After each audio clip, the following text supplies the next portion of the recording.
एक कार वाले ने एक लड़की की इज्जत को तार तार कर दिया। तो दोस्तों, आज मैं एक नई कहानी आपके लिए लाई हूँ।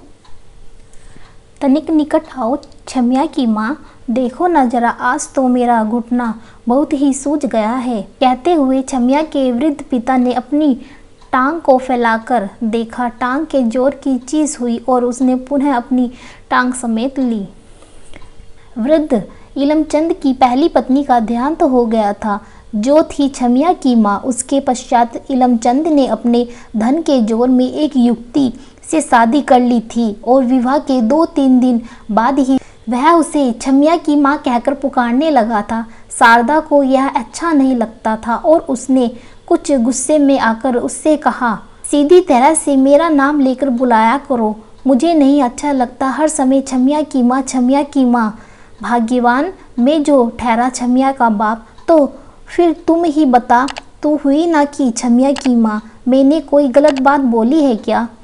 वृद्ध इलमचंद कई बार फिर शारदा के कहने पर सीधी तरह उसे उसका नाम लेकर ही पुकारने लगा था, परंतु फिर भी कभी कभी भूले भटके उसके मुंह से निकल ही जाता था छमिया की माँ।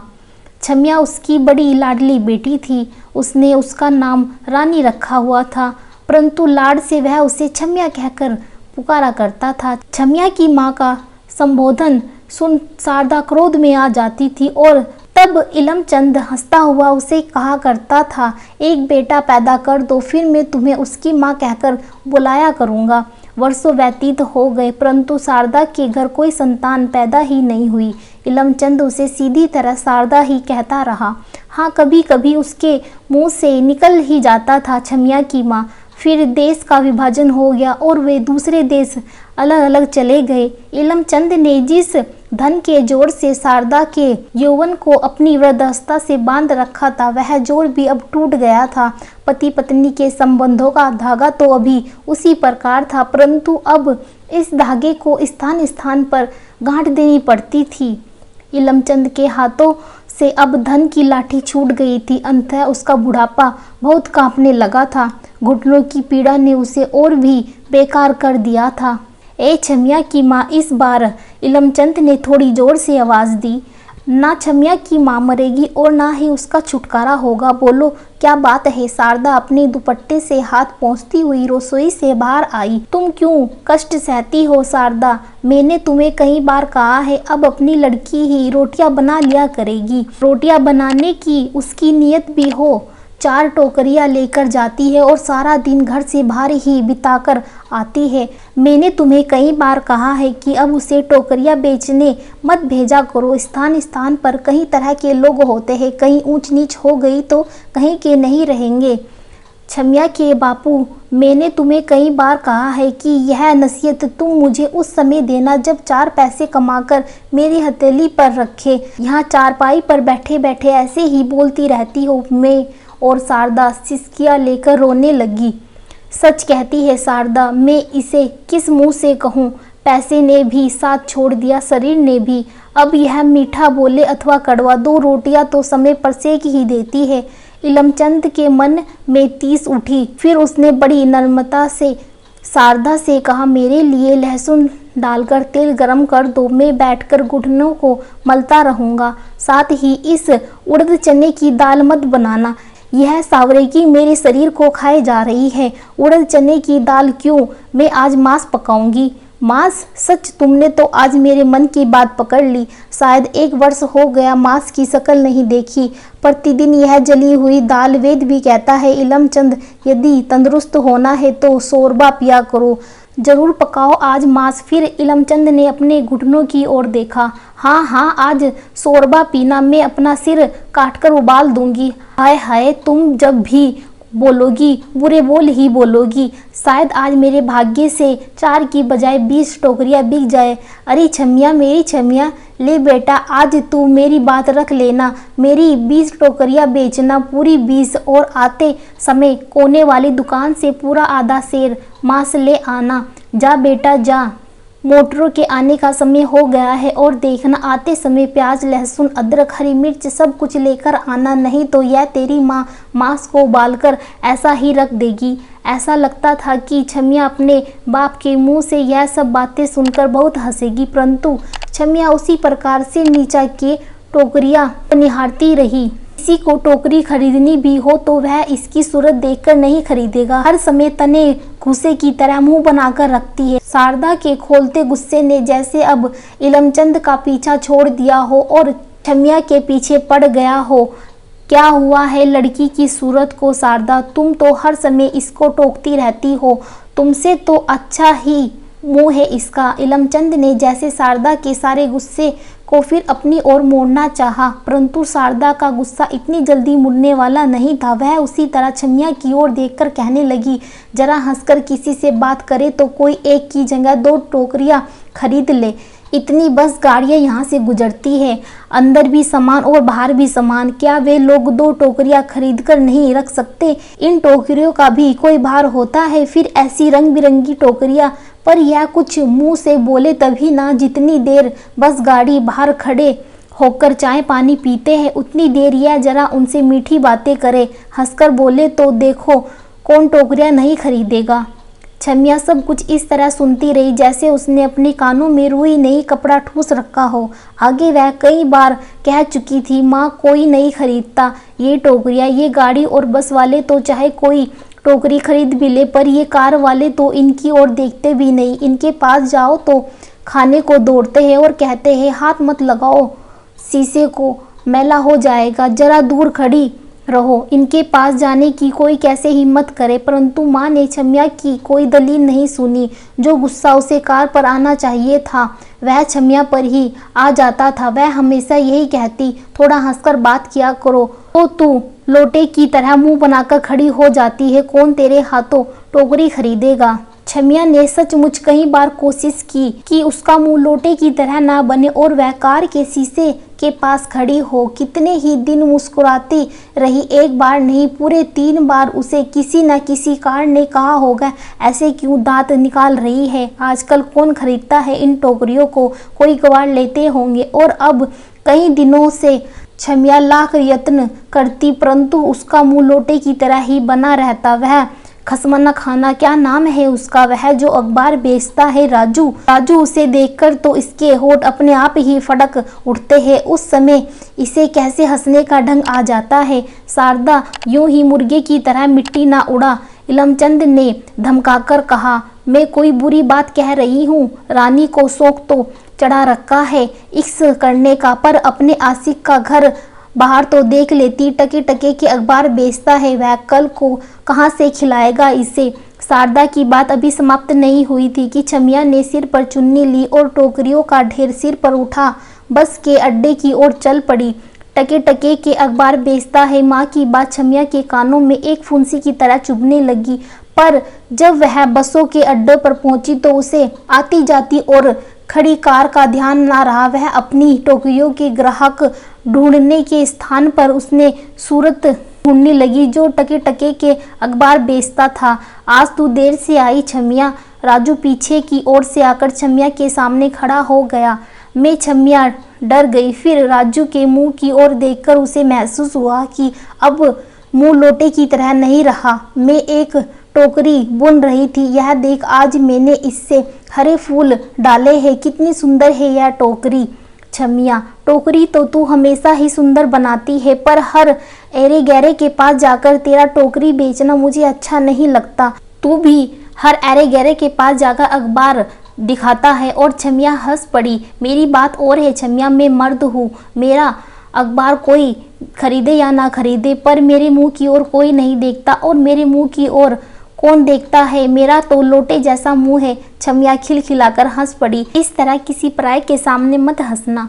टोकरियों के स्थान पर वह हंस और फिर छमिया का हंसता हुआ चेहरा गंभीर हो गया। क्या करूं राजू, लोगों के सामने तो मेरा मुंह लोटे की तरह बन जाता है और माँ कहती है कि तू सबके साथ हंसा कर। राजू ने छमिया के हाथ से सब टोकरियां छीन ली। मैं तुझे नहीं बेचने दूंगा ये टोकरियां। एक बंद दुकान की ओर इशारा करते हुए बोला। तू वहाँ चुपचाप जाकर बैठ जा, मैं आज सभी अखबार बेच लूँगा और फिर उन पैसों से तू मेरी टोकरियाँ खरीद लेगा। आगे भी तू कई बार इस तरह कर चुका है राजू, कब तक इस तरह करेगा? क्या तुझे घर में टोकरियों का अचार डालना है? हाँ हाँ, मुझे टोकरियों का अचार डालना है, नहीं तो किसी दिन तेरी माँ तेरा ही अचार डाल देगी। यहाँ एक लोरी आई, तू यहीं ठहर, मैं अभी आता हूँ अखबार बेचकर। राजू शीघ्रता से टोकरियाँ छमिया को पकड़कर उस लोरी की ओर चल पड़ा। छमिया के मन में आया कि वह भी उसके पीछे पीछे उस लारी की ओर जाए, शायद वहाँ कोई टोकरी का ग्राहक भी हो। पर छमिया ने राजू के हुक्म जैसी बात टाली ना गई। वह टोकरियों को एक ओर रखकर उस दुकान के तख्ते पर बैठ गई। तारा सिंह नाम के आदमी ने छुरी से अपनी औरत की नाक काट दी। 22 साल की सुंदर की नाक कट गई। पूरी खबर पड़ी। ये दूर राजू की आवाज आ रही थी। लोग जल्दी जल्दी राजू के अखबार खरीद रहे थे। छमिया की हंसी फूट रही थी। गरम गरम खबरें, साइंस की एक नई इजाद। कई बार राजू कहा करता था, तब तिब्बत के दलाई लामा की और रूस के रॉकेटों की बातें ऊंची ऊंची आवाज में सुनाया करता था, परंतु आज छमिया की हंसी फूट रही थी। भला यह भी कोई सुनने लायक बात है? किसी बेवकूफ ने अपनी सुंदर पत्नी की नाक काट दी। ड्राइवर ने लॉरी का हॉर्न दिया। सभी सवारियां पुनः लॉरी के बैठ गए। राजू शीघ्रता से छमिया के पास वापस आ गया और बोला, आज बहुत से अखबार पहली और दूसरी लारी में ही बिक गए। तू तो प्रार्थना करता होगा कि रोज कोई मर्द अपनी औरत की नाक काट दिया करे। छमिया हंस पड़ी। औरत की नाक कटे या अपनी अकल, अखबार तो इसी तरह की खबरों से बिकता है। देख नहीं रही थी लोग कैसे मेरे हाथों से अखबार छीन रहे थे?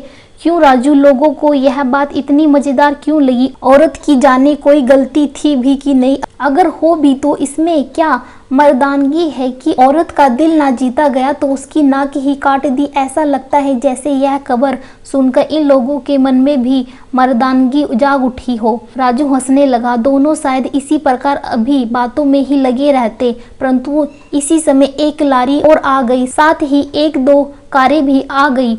मैं भी तनिक चक्कर लगा आऊं, राजू ने कहा। मैं भी जरा कार देख आऊं, शायद कोई नहीं। छमिया, तू नहीं पागल हो गया है राजू? ऐसे हाथ पर हाथ धरकर बैठी रहूंगी तो? मैंने तो तुम्हें कहा है आज मैं तुम्हारी 6 टोकरियां खरीद लूंगा मेरी छमिया। और राजू ने प्यार से मुंह चिढ़ाया।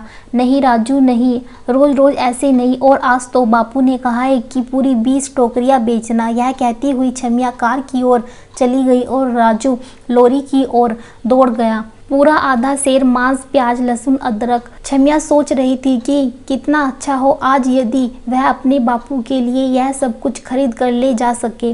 किसी को टोकरी खरीदनी भी हो तो वह इसकी सूरत देखकर नहीं खरीदता। तनिक किसी से हंसकर बात करे तो कोई एक की जगह 2 खरीद ले। यह तो लोटे जैसा मुंह बनाए रहती है। माँ शारदा के सभी बोल छमिया के कानों में तिनकों की तरह चुभ रहे थे। छमिया ने कार वाले बाबू की ओर देखा और सोचा, यदि सामने कार में राजू बैठा हो तो वह उसे देखकर कितनी खुश हो। साथ ही छमिया ने महसूस किया कि अब उसका मुंह लोटे की तरह नहीं था।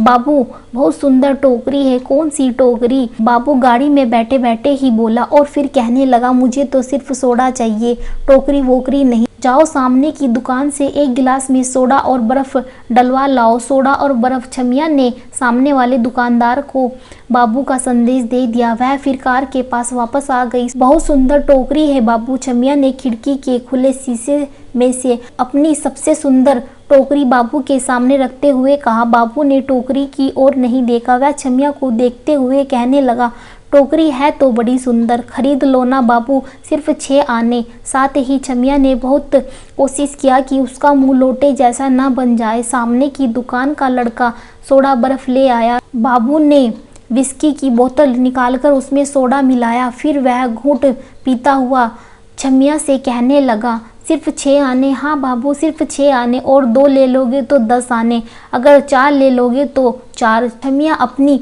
उंगलियों पर पैसे गिनने लगी। साथ ही उसे ख्याल आया कि माँ शारदा सच ही कहती है कि यदि मैं हंसकर किसी से टोकरी खरीदने के लिए कहूँ तो बाबू अपना गिलास खत्म कर चुका था। खाली गिलास और सोडे के पैसे सामने वाले दुकान के नौकर को देकर उसने गाड़ी स्टार्ट कर दी।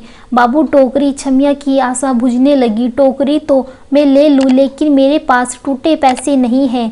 मैं सामने किसी दुकान से नोट तुड़वा लाती हूँ। छमिया ने बड़ी जल्दी से कहा। इन छोटी छोटी दुकानों पर नोट नहीं टूटेगा, मेरे पास कोई छोटा नोट नहीं, सभी 100 के नोट है। छमिया ने निराश होकर अपनी बाह पीछे कर ली। हाँ, एक बात हो सकती है, बाबू ने कुछ सोचकर कहा। छमिया की आशा जाग पड़ी। बाहर की बड़ी सड़क पर पेट्रोल का एक पंप है, मैं वहां से पेट्रोल भी ले लूंगा और नोट भी तुड़वा लूंगा, लेकिन पता नहीं वह कितनी दूर है। तुम वहां तक गाड़ी में बैठ चलो, बहुत सुंदर टोकरियां है, मैं बहुत सी खरीद लूंगा। और साथ ही बाबू ने कार का दरवाजा खोल दिया। छमिया के पाँव कुछ रुके, परंतु उसके पिता की इच्छा उसके पाँव को आगे धकेलती रही। अरे छमिया, मेरी छमिया रानी, ले बेटा, आज तू मेरी बात रख लेना। पूरी 20 टोकरियां। और छमिया शीघ्रता से कार में बैठ गई।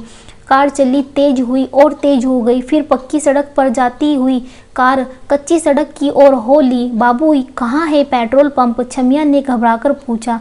फिर उसकी सांसें बाबू की बाहों में घुट गई। छमिया के सिर में कुछ चक्कर आए और वह बेहोश हो गई और फिर उसकी बाहें बाबू की बाहों से हार गई। जब छमिया को होश आया तो वह एक पेड़ के नीचे अस्त व्यस्त सिकड़ी हुई पड़ी थी। वहाँ कार नहीं थी, कोई बाबू नहीं था। छमिया ने अपने कपड़ों की ओर देखा, सामने पड़ी हुई टोकरियों की ओर देखा। सब कुछ मिट्टी में लथपथ हो रहा था। उसके कपड़े पूरे मिट्टी में लदे हुए थे और उसके पेट में बहुत तेज दर्द होने लगा था। उससे खड़ा भी नहीं हुआ जा रहा था। टोकरियां छमिया ने उठाई नहीं गई। मुश्किल से उसकी टांगों ने उसका ही भार उठाया और वह कच्ची सड़क पर मन मन के कदम धरती पक्की सड़क पर पहुंच गई। एक राह चलती बस खड़ी हो गई। कंडक्टर ने पूछा, चलना है? छमिया ने एक बार बस को देखा, फिर सर हिलाया, हाँ। और जब छमिया से किसी ने पैसे मांगे तो वह चौंक पड़ी। उसके पास तो बस का भाड़ा नहीं था। एकाएक तभी उसे याद आया, कल जेब में 3-4 आने थे। उसने जेब टटोली। जेब में पैसे तो नहीं थे, परंतु एक 100 रुपये का नोट था। छमिया के मन में आया कि अच्छा हो यदि वह लारी से कूद जाए, गिरकर मर जाए और नोट के भी टुकड़े टुकड़े हो जाए। कंडक्टर ने छमिया को सोच में पड़ी देख खुद ही उसके हाथ से नोट ले लिया और बोला, भाड़ा तो कुल 5 ही आने का है, लेकिन मैं तुम्हारा नोट तोड़ देता हूँ। और फिर उसने जितने पैसे छमिया को वापस दिए उसने चुपचाप जेब में डाल लिए। गिन लो अच्छी तरह, कंडक्टर ने कहा। छमिया शायद उस समय खिड़की में अपना सिर रखकर सो गई थी। बस अड्डे पर खड़ी हो गई। कुछ सवारियां उतरी, छमिया भी उतरी और फिर अनमनी सी घर की गली की ओर चल पड़ी। गली के कोने में मांस की दुकान थी। छमिया के पांव रुक गए।